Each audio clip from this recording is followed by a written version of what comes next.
अस्सलाम वालेकुम दोस्तों, पंडित अनिरुद्धाचार्य से कुछ सवालात पूछे हैं आज की वीडियो में। पंडित ने कुछ जवाबात दिए और उसके बाद डॉक्टर जाकिर नायक ने भी सेम इसी बारे में जवाब दिए। आइए देखते हैं कि किसका जवाब सही है और किसका जवाब गलत है। वीडियो बहुत ही दिलचस्प और इंटरेस्टिंग होने वाली है। वीडियो को लाइक और चैनल को सब्सक्राइब जरूर करें। अब मेरा प्रश्न ये था कि जैसे आप लोग अभी बता रहे हो कि गुरुजी ने चंदा मांगते हैं, वो धर्म में नहीं लगा कर शब्दों के जाल में बचाकर लोगों को भ्रमित करते हैं। लेकिन वहीं दूसरे विशेष समुदाय के लोग हैं जो कि यूट्यूब पे आप उनकी वीडियो देखें, उनके इंटरव्यूज मैंने देखे न्यूज़ चैनल पर, जो बताते हैं कि हम आपको 72 हूरों की पास भेज देंगे अगर आप हमारे तरीके से चलते हैं। जहाँ एक सनातन धर्म में महिलाओं को इतनी इज्जत दी जाती है, इतना सम्मान दिया जाता है, वहीं दूसरे धर्म में एक ही व्यक्ति के साथ ना जाने कितनी महिलाओं के साथ भेदभाव किया जाता है। आप उसको देखिए। ठीक है, यहाँ पर एक जवाब और यहाँ पर हम क्लियर कर दें कि हमारा किसी भी धर्म या किसी की आस्था को ठेस पहुंचाना बिल्कुल मकसद नहीं है। यहाँ पर बाबा जी से सवाल हो रहे हैं उन्हीं के बयानों के आधार पर। देखिए, एक तो two wrongs don't make a right. चाहे मदरसा करते हैं वो भी गलत है, ये करते हैं। अच्छा, मुझे ये आप बहुत पैसे कमाएं, आप उसको इन्वेस्ट करें, लोगों पे लगाएं, मुझे उससे कोई, पर जब आप वो प्रवचन देते हैं, जैसे अब आप कहते हैं हिंदी बोलिए, अब ग्लोबलाइजेशन का ज़माना है, बच्चों को बाहर जाते हैं पढ़ने, अब आप हिंदी पे कर रहे हैं, आपको नहीं लगता है जब आप इस तरह की चीज़ें बोलते हैं तो उनके करियर पे आप कहीं ना कहीं एक ब्रेक लगवा रहे हैं? क्योंकि बाहर अब तो चीनी, जो कि इतने कट्टर चीनी उसके वो मैड्रिन के थे, वो लोग इंग्लिश पढ़ रहे हैं क्योंकि उनको पता है ग्लोबलाइजेशन का ज़माना है। और आप यहाँ पे भारतीय बच्चा जो आज की डेट में पढ़ना चाहता है, आप कह रहे हो नहीं हिंदी का प्रयोग करो, हस्बैंड नहीं बोलो, पति, पता इतनी छोटी छोटी बातों पे आप तो एक गुरु हैं, आपको तो ये चीजें ओवरलुक करनी चाहिए। गलत वे पे जा रहे हैं। हमने बोला जब अमेरिका जाइए, लंदन जाइए तो इंग्लिश में बात करिए, पर अपने घर में आइए अपने दोस्तों से तो अपनी भाषा में बात करिए। इतनी सी तो बात है, इसे क्यों नहीं समझ रहे हैं आप लोग? इतने बुद्धिमान है। हाँ, ऐसे नहीं। अगर मैंने अपने बच्चों को कॉन्वेंट या इंग्लिश मीडियम स्कूल में भेजा है और वो लोग इंग्लिश में सोचते हैं और वो हिंदी में नहीं बात कर सकते, अब मैं भी कई बारी आप मेरे से बात करेंगे, मैं ऑटोमेटिकली इंग्लिश में सोचता हूँ। अब मैं आपको खुश करने के लिए हिंदी में बात करूँ क्योंकि मेरा भारत महान, मेरा भारत यहाँ पे मेरे दिल में है, मुझे किसी का सिग्नेचर नहीं चाहिए कि भाई मैं किस भाषा में बात करूँ। आपके प्रवचन को सुनने वाला भक्त जो स्टूडेंट है, ऐसा तो नहीं कि कहीं उसकी ग्रोथ रुक जाएगी? आप लोग इतने बड़े बड़े बुद्धिमान होकर भी बच्चों जैसी बातें कर रहे हैं, है ना? जब कह रहे हैं, हमने तो चाणक्य का जिक्र दिया कि भाषाएं सीखो, हमने कब बच्चों को बोला कि नहीं सीखो, खूब पढ़ो, अन्य चाइनीज भाषा भी आनी चाहिए, लेकिन सामान्य बोलचाल यदि हो सके, संभव है तो अपनी सामान्य भाषा को आगे रखो। मैं कह रही हूँ कि मैं मतलब वर्ड्स में मैं हिंदी में बात कर रही हूँ, लेकिन मैं अपने देश के लिए कुछ कर नहीं रही हूँ, तो मतलब मैं पैट्रियोटिक हुई। लेकिन मैं इंग्लिश में बात कर रही हूँ, बट मैं अपने देश के लिए साइड बाय साइड कंट्रीब्यूशन भी कर रही हूँ, डेवलपमेंट में हेल्प कर रही हूँ, तो मतलब मेरे को देश से प्यार नहीं है क्योंकि मैं हिंदी में नहीं बोल रही हूँ। तो ये क्या बात है? महाराज जी, चलो महाराज जी, उत्तर दूं। APJ अब्दुल कलाम का नाम सुना है आपने? हाँ, वो भी अंग्रेजी ही बोलते थे। फिर मेरी बात, सामान्य बोलचाल की भाषा अंग्रेजी थी, मेरी बात रीजनल लैंग्वेज के साथ साथ। ठीक है, मैं बहन की बात से सहमत हूँ। हाँ। पर बताइए कि स्वामी विवेकानंद जी जब गए तो सारे लेडी एंड जेंटलमैन बोल रहे थे, हाँ या ना? लेकिन आपने उनका इंटरव्यू सुना होगा, उन्होंने कहा था भाई और बहनों, कहा था। क्यों कहा था? क्योंकि स्वामी विवेकानंद जी ने आज के सैकड़ों साल पहले लेडी और जेंटलमैन से शुरुआत नहीं की थी, भाई और बहनों से शुरुआत की थी। इसलिए दुनिया में उनका डंका बजता है। जो अपनी जो अपनी भाषा से प्यार नहीं करता ना बेटा, क्या कहना चाह रहे हैं आप? सुनिए, उसका बातें ना खुद में कॉन्ट्राडिक्ट करती हैं। कैसे? जैसे महाराज बोल रहे हैं पति परमेश्वर होता है, हिंदू धर्म में पति परमेश्वर है कि नहीं? महाराज मानते हैं सनातन में पति परमेश्वर है? पत्नियों से पूछो ना कि मानती हैं। आप भी तो बोलते हैं, फिर उनके सामने नाचने में क्या परेशानी है?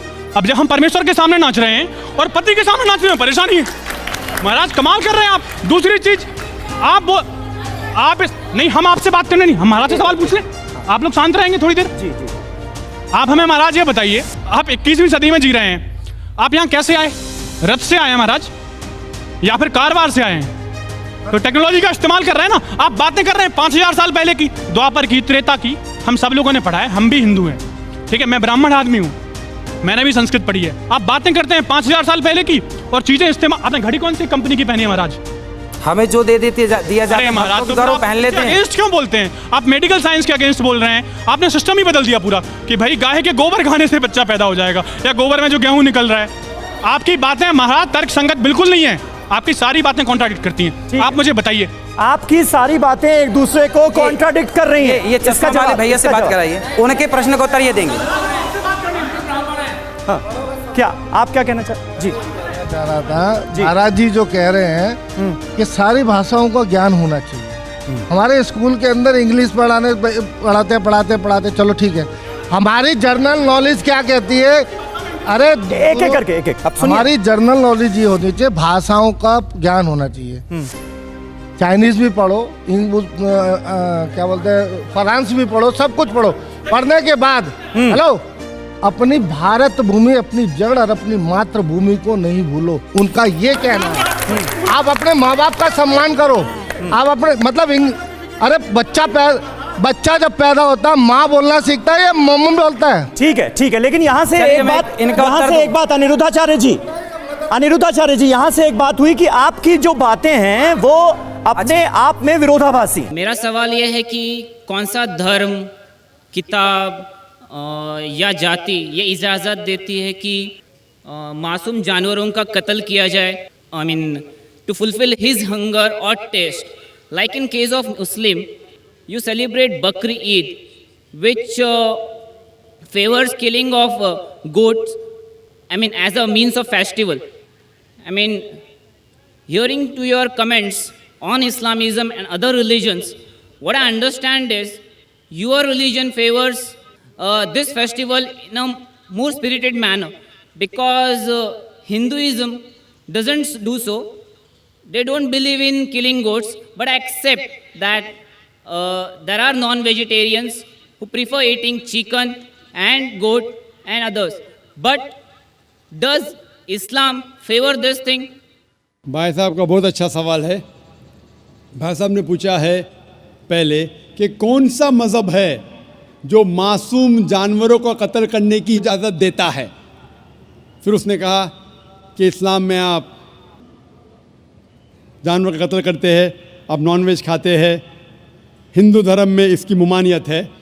आपका सवाल है कौन सा मज़हब। पहले मैं इस्लाम का जिक्र करूँगा, बाद में इंशाअल्लाह दिगर मज़हब का भी जिक्र करूँगा। जहाँ तक कि इस्लाम का सवाल है, एक मुसलमान बहुत अच्छा मुसलमान रह सकता है प्योर वेजिटेरियन बन के भी। इस्लाम में ज़रूरी नहीं है कि आपको नॉनवेज खाना चाहिए, फ़र्ज़ नहीं है। और आप जानते हैं कि ये हमारा दूसरा कॉन्फ्रेंस है इस बड़े मैदान में, सुमैया ग्राउंड में। लास्ट ईयर ये सुमैया ट्रस्ट है, माशाल्लाह बहुत अच्छे लोग हैं। एक हफ़्ता पहले कॉन्फ्रेंस के पहले कहा कि हम नॉनवेज में नहीं मानते, आप नॉनवेज इस मैदान पे सर्व नहीं कर सकते। हमने कहा कि हम 9 महीने पहले बुक कर चुके हैं, एक हफ़्ते पहले आप बोलते ऑलरेडी स्टॉल दे चुके, ये नामुमकिन है। तो उनने अल्हम्दुलिल्लाह सुम्मा अल्हम्दुलिल्लाह हमारी बात रखी और लास्ट ईयर हमें नॉनवेज खाने की इजाज़त दी। इस साल जब हमने बुकिंग की, पहले शर्त लगाई कि इस मैदान में नॉनवेज सर्व नहीं होगा। हमने कहा ये आपका ख्याल है, हम आपके ख्याल की इज्जत करते हैं, क्योंकि इस्लाम में नॉनवेज खाना फ़र्ज़ नहीं है। इसीलिए आप देखेंगे फूड कोर्ट में भी नॉनवेज सर्व नहीं कर रहे।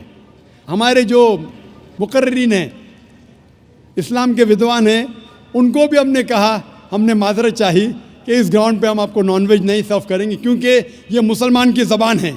हम जब ज़बान देते हैं उसका पालन करते हैं।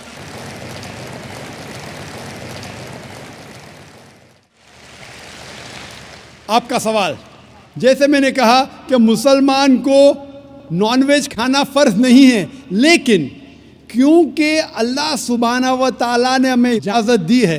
कुरान मजीद में लिखा है सूरह माइदा सूरा नंबर 5 आयत नंबर 1 में कि वो जानवर जो आपके लिए हलाल है, 4 पाँव के, जो आपके लिए हलाल है उसको आप खा सकते हैं। लिखा है सूरह नहल में सूरा नंबर 16 आयत नंबर 5 में भी कि वो जानवर जो आपके लिए हलाल है उसका गोश्त आप खा सकते हैं। ये लिखा है सूरह मोमिनून में सूरा नंबर 23 आयत नंबर 18 में भी। कई जगह लिखा है कि आप हलाल जानवर का गोश्त खा सकते हैं। जब कुरान मजीद में हमारे खालिक, हमारा रब, हमारा अल्लाह सुब्हाना व तआला परमिशन देता है तो हम क्यों ना खाएं। आज की साइंस ये कहती है कि वेजिटेबल्स में टोटल प्रोटीन नहीं है, हमारा जो जिस्म है, इंसानी जिस्म, इसके अंदर 8 अमाइनो एसिड्स नहीं बनते। 8 अमाइनो एसिड्स बाहर के फूड, बाहर के खाने में आना ज़रूरी है। कोई भी वेजिटेबल दुनिया में नहीं है जिसमें सारे 8 अमाइनो एसिड मौजूद है। लेकिन नॉनवेज फूड में अल्हम्दुलिल्लाह सुम्मा अल्हम्दुलिल्लाह कई नॉनवेज फूड में सारे अमाइनो एसिड जो जिस्म नहीं पैदा करता है, इसे कहते हैं इसेंशियल अमाइनो एसिड मौजूद है। इसे कहते हैं टोटल प्रोटीन। आज की साइंस ये कहती है कि nonveg food is nutritious, it is full of protein.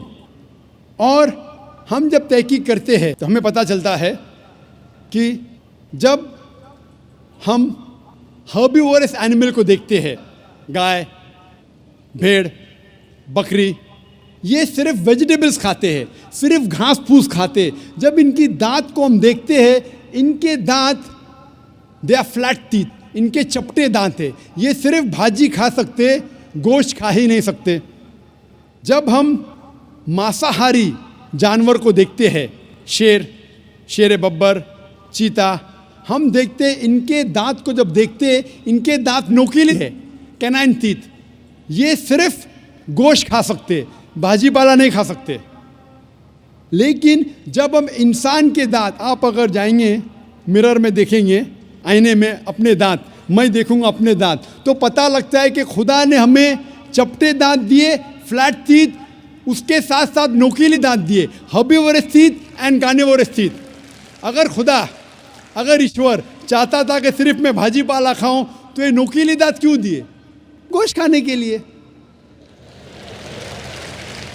आज की साइंस कहती है डाइजेस्टिव सिस्टम जो है, जो शाकाहारी जानवर के डाइजेस्टिव सिस्टम है, वो सिर्फ वेजिटेबल्स डाइजेस्ट कर सकते हैं, भाजी पाला, गोश्त को डाइजेस्ट नहीं कर सकते। लेकिन जो कार्निवोरस एनिमल्स है, कार्निवोरस जानवर है, लायन, टाइगर, लेपर्ड, वो सिर्फ गोश्त को डाइजेस्ट कर सकते, भाजी पाला डाइजेस्ट नहीं कर सकते। इंसान का डाइजेस्टिव सिस्टम है, इसमें स्मॉल इंटेस्टाइन है, इसमें लार्ज इंटेस्टाइन है।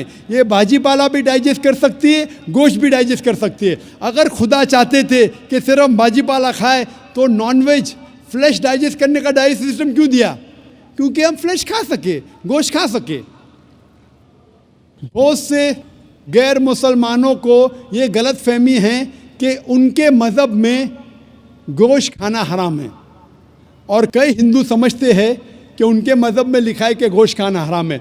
और आपने कहा कि हमारे धर्म में गोश्त खाना हराम है। भाई साहब, आपको आपके धर्म का इल्म कम है, इसीलिए मैं कहता हूँ कि हिंदुइज़्म जानने के लिए हिंदू की तरफ मत देखिए, हिंदू ग्रंथ का मुताला कीजिए। जब आप हिंदू ग्रंथ का मुताला करते हैं, लिखा है मनुस्मृति में चैप्टर नंबर 5 श्लोक नंबर 30 में, उसमें लिखा है कि ईश्वर ने कुछ जानवर बनाए खाने के लिए और कुछ जानवर को खा जाने के लिए।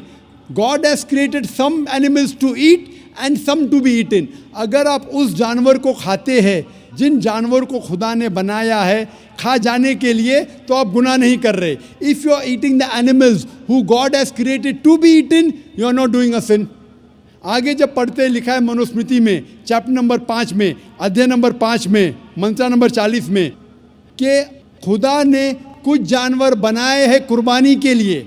अगर आप कुर्बानी में जानवर का कत्ल करते हैं तो आप गुनाह नहीं करते।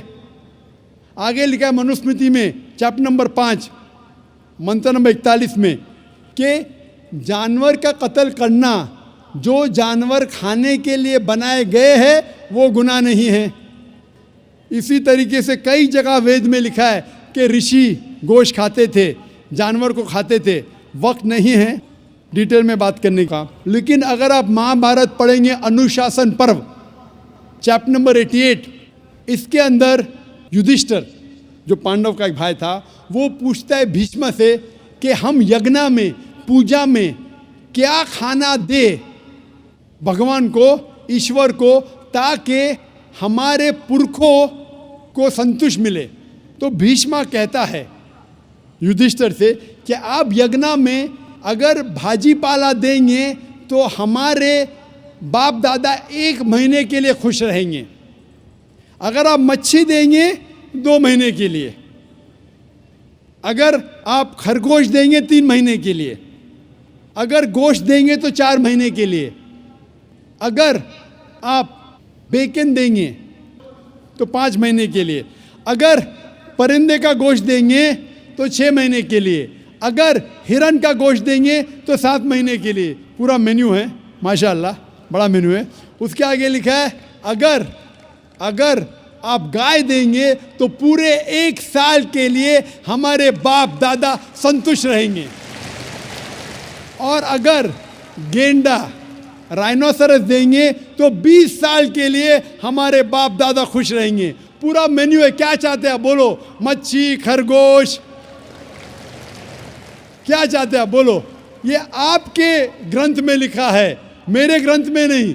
हमारे ग्रंथ में सब चीज़ खाने की इजाज़त नहीं, सिर्फ वो चीज़ जो हमारे लिए हलाल है। इसी तरीके से बाइबल में भी लिखा है आप गोश्त खा सकते। अक्सर धर्म की किताबों में लिखा है कि आप गोश्त खा सकते हैं। आप मेरा अगर एक डिबेट देखेंगे जिसका मौजू था is eating non vegetarian food permitted और prohibited for a human being, क्या इंसान के लिए गोश्त खाना हलाल है या हराम है? और मैंने डिबेट किया था एक जैन के साथ जिसका नाम था रश्मिबाई झवेरी। वो इंडियन वेजिटेरियन कांग्रेस का सदर था, प्रेसिडेंट था। वो दुनिया भर घूमता है बताने के लिए कि नॉनवेज हराम है, और उसने मुझे चैलेंज किया। मैंने कहा भाई आपस में बैठ के बात करेंगे। नहीं, पब्लिक में चैलेंज किया, डिबेट करेंगे। मैंने कहा अच्छा आ बेल मुझे मार। तो मैंने कहा ठीक है भाई, पब्लिक में। बोला मैं लोग को लेके आऊँगा। मैं बोला लेके आओ। तो पाटकर हॉल के अंदर 1998 में तकरीबन 10 साल पहले डिबेट किया। वो देखेंगे, सारी डिटेल्स है। लेकिन हिंदू मज़हब की किताब में ये लिखने के बाद कि गोश्त खा सकते, फिर भी कुछ हिंदू शाकाहारी क्यों हैं, वेजिटेरियन क्यों है? क्योंकि वो मुतासिर हो रहे थे बाकी फ़लसफ़े के साथ जिसमें कहा गया है नॉन वायलेंस। और कुछ जैन मानते कि ईटिंग नॉन वेज इज़ हराम, इज़ प्रोहिबिटेड। और हम जब पूछते क्यों जानवर का गोश्त खाना हराम है, तो वो कहते हैं कि घास और भाजी पाला के अंदर ज़िंदगी नहीं है, जानवरों में ज़िंदगी है। जब आप कोई ज़िंदगी लेते हैं, किसी का कत्ल करते हराम है। आज साइंस तरक्की करने के बाद पता चलता है कि वेजिटेबल्स में भी जान है, भाजी पाला में भी जान है। तो वो ज़रा अपनी फिलॉसफी को तब्दील करते। ठीक है, हम जानते हैं कि वेजिटेबल्स में जान है, लेकिन वेजिटेबल्स डोंट फील पेन, वो दर्द को महसूस नहीं करते। जानवर दर्द को महसूस करते, इसीलिए वेजिटेबल्स खाना गुनाह नहीं है, जानवर को खाना गुनाह है। अभी साइंस तरक्की करने के बाद हमें पता लगता है कि वेजिटेबल्स को भी दर्द होता है, लेकिन ये दर्द इंसान को सुनाई नहीं देता। वेजिटेबल्स भी अफसोस करते हैं, वेजिटेबल्स भी रोते हैं, लेकिन हमें सुनाई नहीं देता। तो अभी उनका फ़लसफ़ा बदल गया। वो कहते हैं अच्छा ठीक है, हम मानते हैं कि वेजिटेबल्स में जान है, वेजिटेबल्स को दर्द महसूस होता है, लेकिन वेजिटेबल के पास तकरीबन 3 सेंसेस है, जानवर के पास 5 सेंसेस है। इसीलिए जानवरों की जान लेना बड़ा गुनाह है बनिस्बत वेजिटेबल्स की। मैं कहता हूँ सिर्फ डिबेट के तौर पे, argument, for sake of argument, मैं आपकी बात मानता हूँ। क्या वेजिटेबल्स के 3 सेंसेस है और जानवर के 5 सेंसेस है। मैं उस शख्स से सवाल करता हूँ कि मान लो आपका छोटा भाई गूंगा और बहरा पैदा होता है, वो सुन नहीं सकता है, बोल नहीं सकता। जब वो बड़ा होता है तो एक इंसान आपके छोटे भाई का कत्ल करता है, क्या आप जाके जज से कहेंगे मी लॉर्ड इस कातिल को कम सज़ा दो क्योंकि मेरे भाई के पास 2 सेंसेस कम थे, वो सुन भी नहीं सकता था और बोल भी नहीं सकता था? आप उल्टा कहेंगे मी लॉर्ड जज इस कातिल को डबल पनिशमेंट दो, डबल सजा दो, वो तो मेरा भाई मासूम था, बेचारा सुन भी नहीं सकता था और बोल भी नहीं सकता था। इस्लाम में 2 सेंसेस कम या ज़्यादा के वजह से कोई खाना हराम या हलाल नहीं होता है। जो चीज़ आपके लिए तैयब है वो आप खा सकते हैं।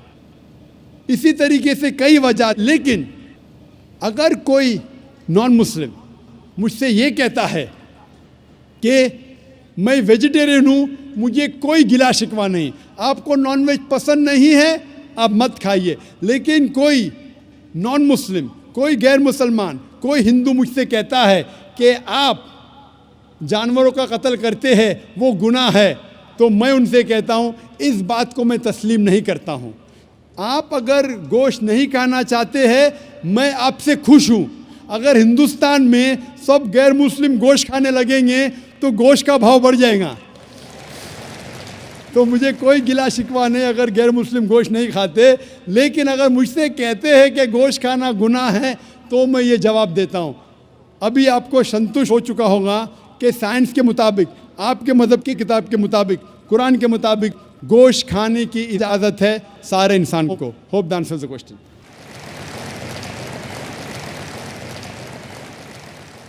ख़वातीन के शोबे में अगर कोई गैर मुस्लिम खातून हो तो वो सवाल कर सकती हैं।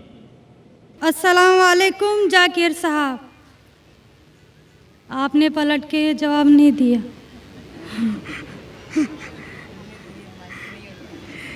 जी, मेरा नाम रेणुका है। वालेकुम अस्सलाम वरहमतुल्लाहि वबरकातुहू। जी सर, मेरा नाम रेणुका है और मैं एक महाराष्ट्रियन परिवार से हूँ। सर, मेरा सवाल ये है, मैंने सबके सामने इस्लाम कबूल नहीं किया है और मैंने पिछले 2 साल पहले से ही नमाज़ पढ़ना और रोज़े रखना चालू किया, खुद ही अपने मन से ही। तो मैं ये चाहती हूँ कि आप सबके सामने मुझे इस्लाम कबूल करवाएं, ये मेरी आपसे गुजारिश है। और मेरा ये सवाल है कि मैं एक महाराष्ट्रियन परिवार से होने की वजह से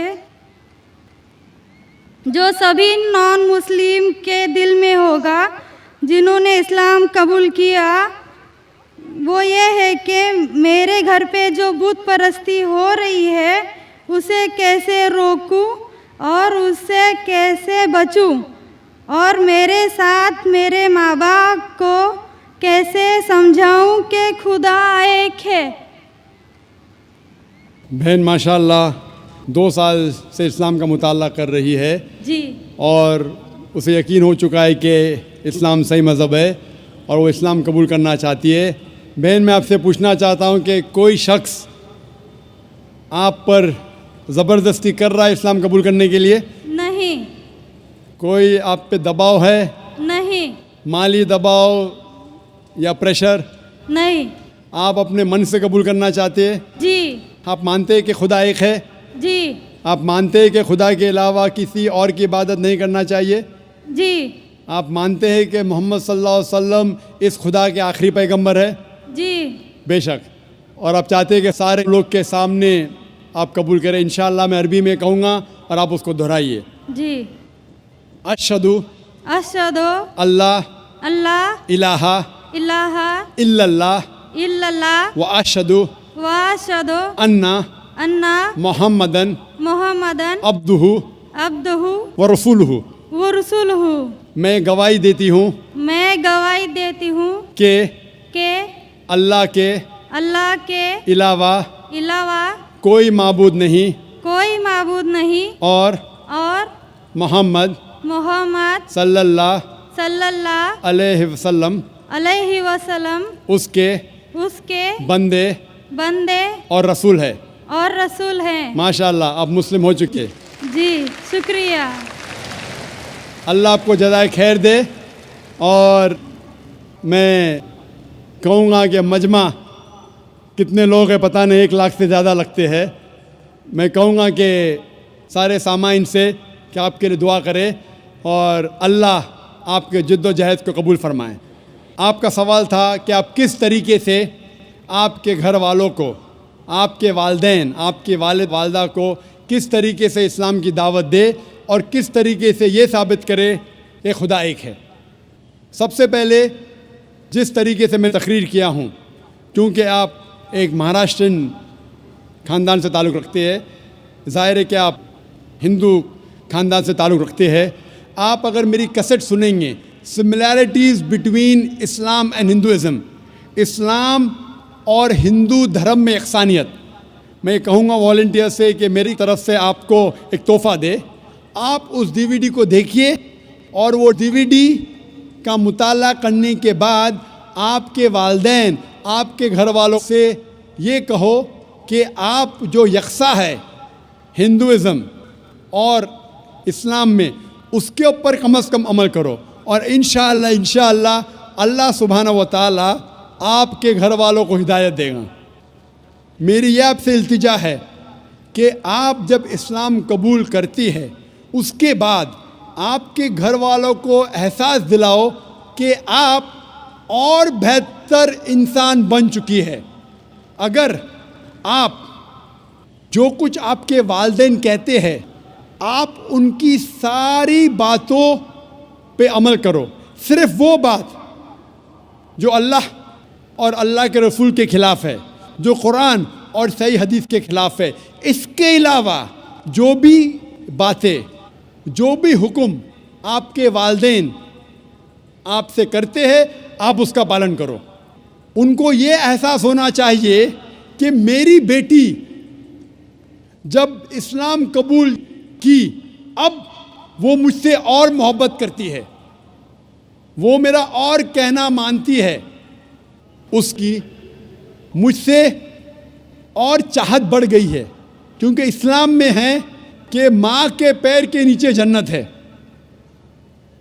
इसीलिए आपको ये एहसास दिलाना पड़ेगा कि आप उनकी और अच्छी बेटी है। सिर्फ वो चीज़, जो चंद चीज़ें जो वो कहते हैं कुरान और सही हदीस के ख़िलाफ़ है, वो छोड़ के आप उनकी सारी बातों पे अमल करो। चाहे आपको मुश्किल हो, मिसाल के तौर पे आपको पसंद है पीला पहनना, वो कहते हैं नीला पहनो, तो आप नीला पहनो, क्योंकि नीला पहनना इस्लाम में हराम नहीं है। तो इस तरीके से जो भी बातें आपके वालिदैन आपसे करते हैं आप उनसे और मोहब्बत करो, आप उनसे और प्यार करो। इस तरीके से उन्हें एहसास होना चाहिए कि ये नया धर्म, ये नया मज़हब जिसमें आप दाखिल हुए, वो कहता है कि अपने वालिदैन का ख्याल रखो। जिस तरीके से कुरान मजीद में फरमाया सूरह इसरा में चैप्टर नंबर 17 में 17 में आयत नंबर 23 और 24 में कि अल्लाह सुब्हानहू व तआला की इबादत के बाद आपको अपनी वालिदैन से मोहब्बत करना चाहिए, और अगर दोनों में से एक या दोनों वालिदैन अगर ज़ईफ़ हो जाते हैं आप उनके खिलाफ़ उफ तक मत कहो, लेकिन उनके साथ अच्छा बर्ताव करो और उनसे प्यार और मोहब्बत करो और अल्लाह सुब्हानहू व तआला से दुआ करो कि मेरे वालिदैन को बरकत दे, और जिस तरीके से उनने बचपन में मेरा ख्याल रखा, ए खुदा आप इनका ख्याल रखो। तो इस्लाम में वालिदैन की इज़्ज़त करना ज़रूरी है। आप अगर अच्छा बर्ताव करेंगे इंशाअल्लाह हम दुआ करेंगे कि अल्लाह सुब्हानहू व तआला आपके वालिदैन और आपके घर वालों को भी हिदायत दे। आमीन। माइक नंबर 1 में कोई भाई हो तो सवाल कर सकते हैं जी। Respected to Zakir Saab, I am Satyanarayana from Yaminur, Kurnool district, Andhra Pradesh. I am BTech graduate. Alhamdulillah, Allah gave hidayat to me. I also reverted in Islam, but my parents are not accepted this.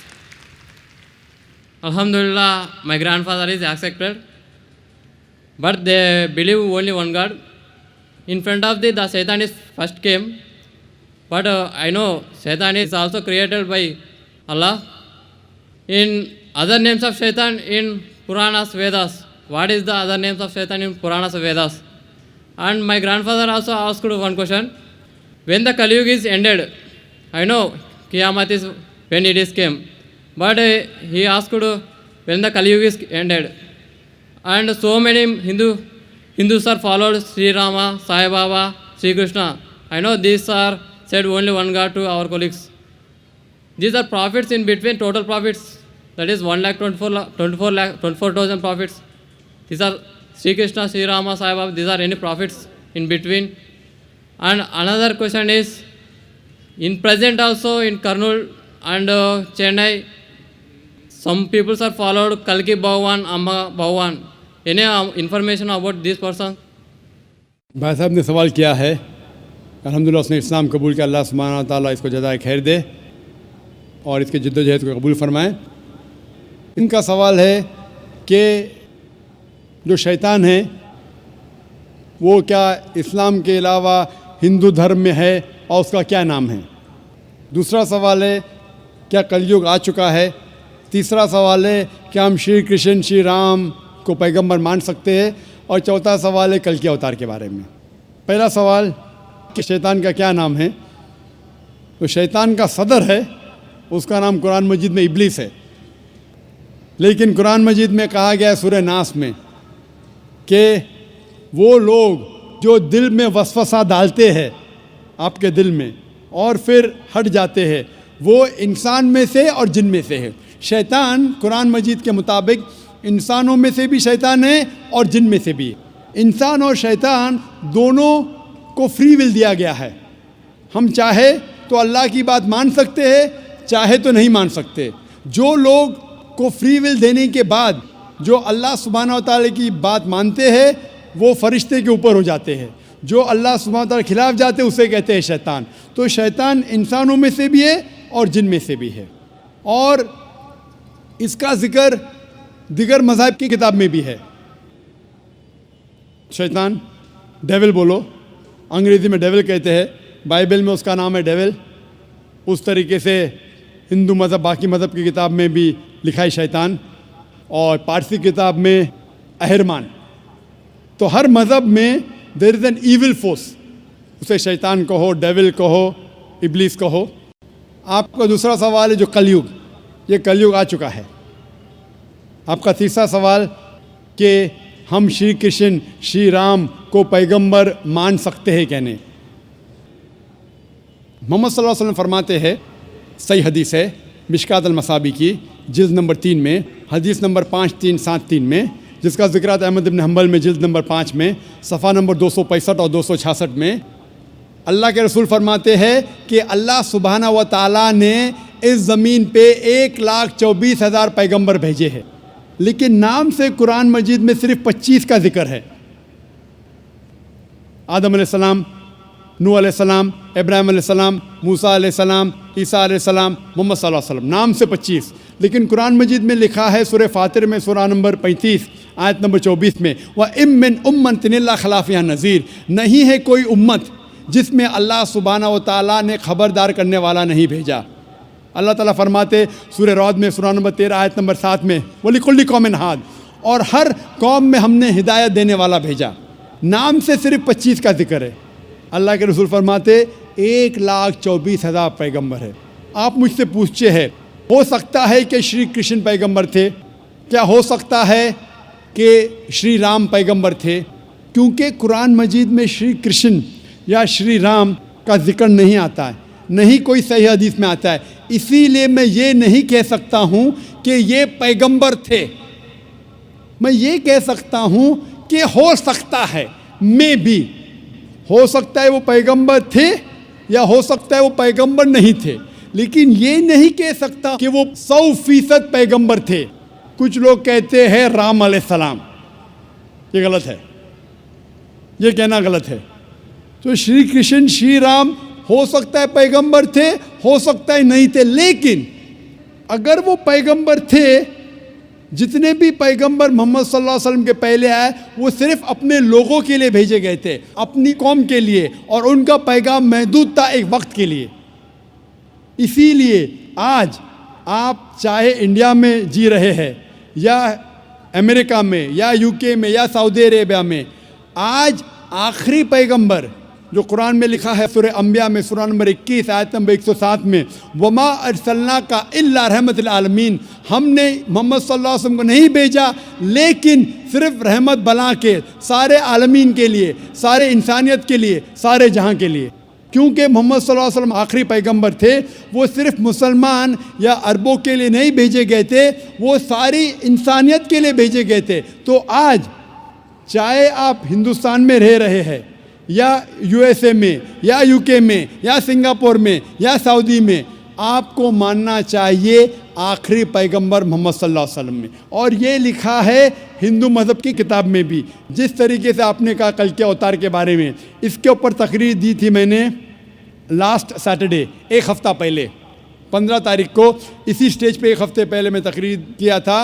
Mohammad सल्लल्लाहु अलैहि वसल्लम का ज़िक्र मुख्तलिफ़ मज़हबी किताबों में, और उसमें मैंने कल के अवतार का भी जिक्र किया था। लिखा है कल की पुराना में चैप्टर नंबर 2 में वर्ष नंबर 4, 5, 7, 11 और 15 में कि कल की अवतार आएंगे, भविष्यवाणी है।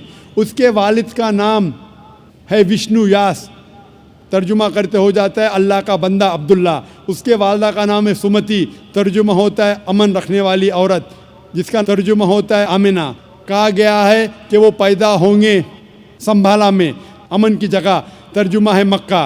वो पैदा होंगे उस संभाला देश के सदर के घर में। हम जानते हैं मोहम्मद सल्लल्लाहु अलैहि वसल्लम कुरैश ख़ानदान में पैदा हुए। इस तरीके से डिटेल में मैंने जिक्र किया था एक हफ़्ते पहले कल के अवतार। ये कल की अवतार है आखिरी पैगंबर मोहम्मद सल्लल्लाहु अलैहि वसल्लम।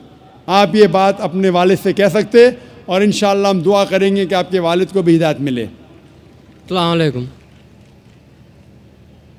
माइक नंबर 2 में अगर कोई नॉन मुस्लिम भाई हों तो सवाल कर सकते हैं। अस्सलाम वालेकुम। मेरा नाम आत्माराम जायसवाल है। मैं इस्लाम धर्म कबूल करने के लिए तैयार हूँ। मेरी थोड़ी प्रॉब्लम है कि मेरे घर वालों को मालूम नहीं है मैं इस्लाम धर्म कबूल करने के लिए तैयार हूँ।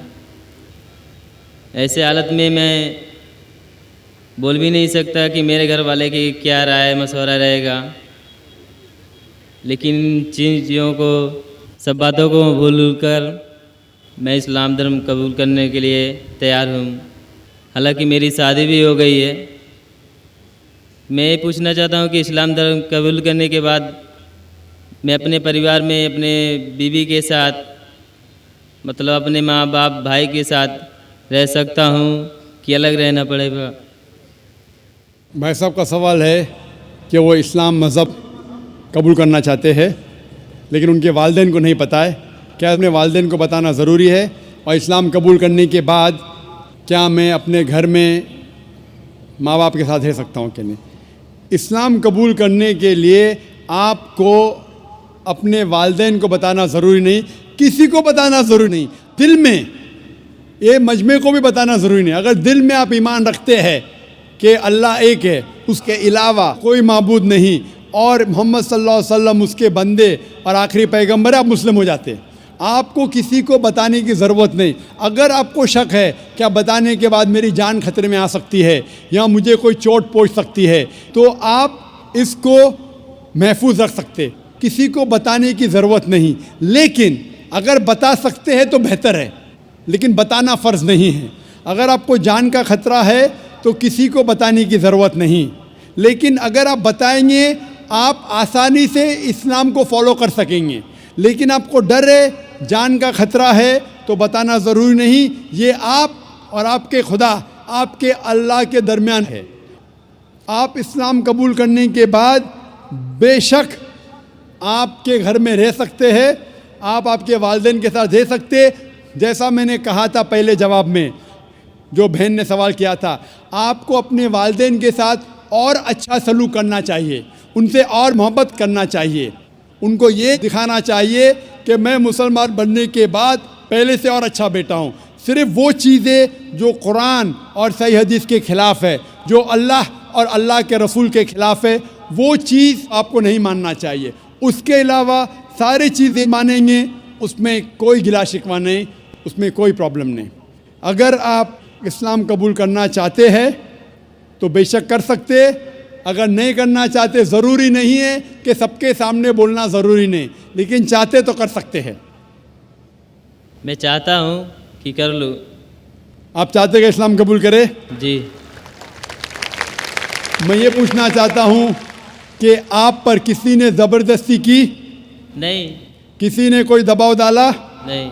आप आपके मन से कबूल करना चाहते? जी। आपको किसी ने ज़बरदस्ती नहीं की? नहीं।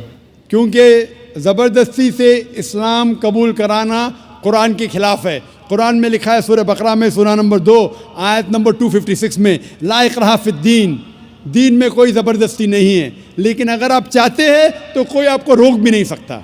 मैं आपसे पूछना चाहता हूँ कि आप मानते हैं कि एक अल्लाह है और उसके अलावा कोई माबूद नहीं? आप इस बात में मानते हैं कि एक ही खुदा है? हाँ मानते हैं। और उसके अलावा कोई माबूद नहीं? नहीं। आप मानते हैं कि इस खुदा के आखिरी पैगंबर मोहम्मद सल्लल्लाहु अलैहि वसल्लम हैं? जी। अब मैं अरबी में आपको कलमा पढ़ाऊँगा और आप दोहराइए।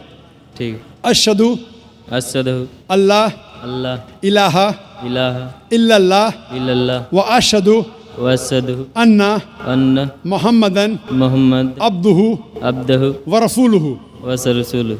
मैं गवाही देता हूँ कि अल्लाह के अलावा कोई माबूद नहीं और मोहम्मद सल्लल्लाहु अलैहि वसल्लम उसके बंदे और पैगंबर है। माशाअल्लाह, आप मुसलमान हैं।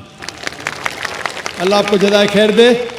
और ये कहना चाहता हूँ कि जब भी कोई गैर मुसलमान मुस्लिम बनता है, ये हर मुसलमान का फ़र्ज़ है कि उस नौ मुस्लिम का इस्तकबाल करे, उससे मोहब्बत करे। क्योंकि जब भी एक गैर मुस्लिम बनता है तो अल्लाह के रसूल की हदीस है कि वो एकदम पाक हो जाता है। हम मुसलमान जो सालों से इस्लाम को फॉलो कर रहे, कितने गुनाह कर चुके। आप कोई भी गैर मुस्लिम, कोई भी मुशरिक जब इस्लाम कबूल करता है, आज वो ऐसा है कि नया जन्म लिया है, उसके सारे गुनाह धुल जाते हैं। और ये मुसलमान भाइयों और बहनों का फ़र्ज़ है कि वो नौ मुस्लिम का इस्तकबाल करे, उससे मोहब्बत करे, उससे प्यार करे। उससे ये नहीं एहसास होना चाहिए कि मैं एक नए जगह आया हूँ, उससे मोहब्बत करना चाहिए। अगर आपको कोई भी चीज़ की ज़रूरत है, अगर इस्लाम जानने के लिए और कोई चीज़ की ज़रूरत है, कोई इल्म की ज़रूरत है, आप बेशक हमारे इदारे में आ सकते हैं और आपके दूसरे मुसलमान भाई से मुताल्ला कर सकते हैं। क्योंकि जो कोई इंसान अमन के धर्म का पालन करना चाहता है, इस दुनिया में कोई भी उसे नहीं रोक सकता है, कोई भी नहीं। और हम जानते हैं कि कल ही अल्हम्दुलिल्लाह सुम्मा अल्हम्दुलिल्लाह कल टेलीविज़न पे हेडलाइन न्यूज़ थी कि माइकल जैक्सन ने इस्लाम कबूल किया।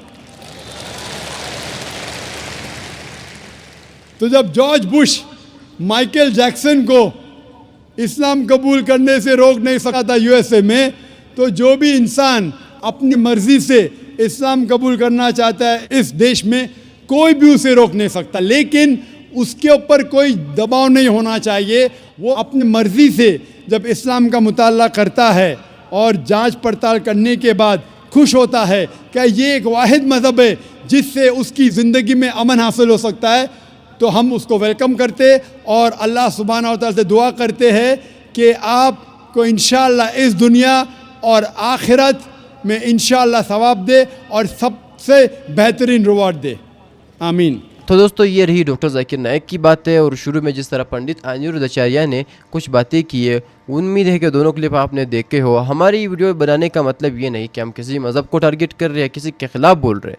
हमारी वीडियो बनाने का मतलब ये है कि आपके सामने सच रखा जाए और आप ख़ुद डिसाइड करें कि कौन सा सही है। बेशक इस्लाम तो सही मज़हब है, 100% सही है, इस्लाम में कोई गलती भी नहीं है। क्योंकि कुरान मजीद का जो ज़िम्मेदारी है वो अल्लाह ने उठाई है कि इसमें क़यामत के दिन तक कोई भी चेंजिंग नहीं आएगा। आप तहकीक करें कि आपको जितना भी पुराना कुरान मजीद मिलेगा उसमें आज तक एक नुक्ते का भी चेंजिंग नहीं हुआ है। उम्मीद है कि आपको हमारी आज की वीडियो से कुछ सीखने को मिला हो। वीडियो इंटरेस्टिंग लगी है, हमारे चैनल को सब्सक्राइब और वीडियो को लाइक और शेयर ज़रूर करें। आज के लिए इतना ही। अल्लाह हाफिज़।